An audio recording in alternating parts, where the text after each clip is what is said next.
4s square minus 4s plus 1 ইয়াত বহুপদটো আমি প্ৰথমতে লিখি লওঁ 4s square minus 4s plus 1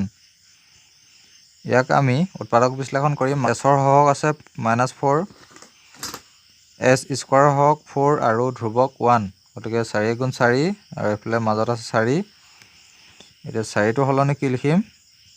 2 + 2 2 × 4 হৈ গল আৰু 2 2 4 হৈ গল গতিকে 2 + 2 s plus 1 4s square minus 2s minus 2s plus 1 ইয়াৰ পৰা কমন আহিব 2s minus 1 আৰু ইয়াত কমন আহিব -1 2s minus 1 অৰ্থাৎ আমি লিখিম 2s minus 1 into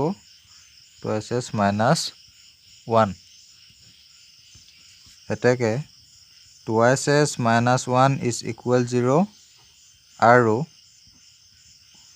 2s minus 1 is equal 0 অৰ্থাৎ s is equal আমি পাম 1/2 s is equal 1/2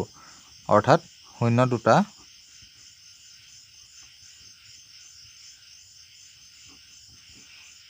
1/2 আৰু 1/2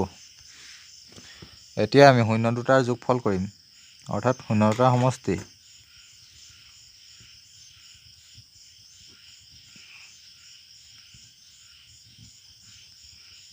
শূন্য দুটাৰ সমষ্টি শূন্য দুটা কি আছিল 1/2 plus 1/2 অৰ্থাৎ 1 ইয়াক আমি লিখিব পাৰিম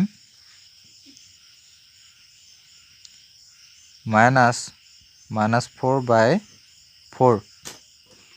যেটো মাইনাসে মাইনাসে প্লাস আৰু 4 4 কটাওতে গলে থাকিব 1 অৰ্থাৎ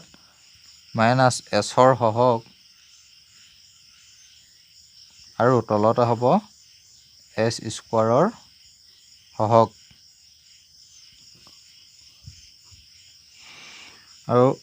ঠিক তেনেদৰে শূন্য দুটাৰ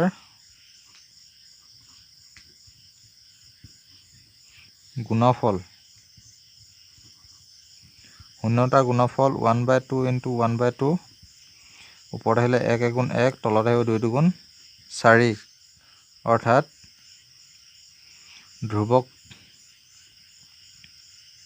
ধ্ৰুৱক পদটো কি আছিল 1 ধ্ৰুৱক আৰু তলত s স্কোয়াৰৰ হৰক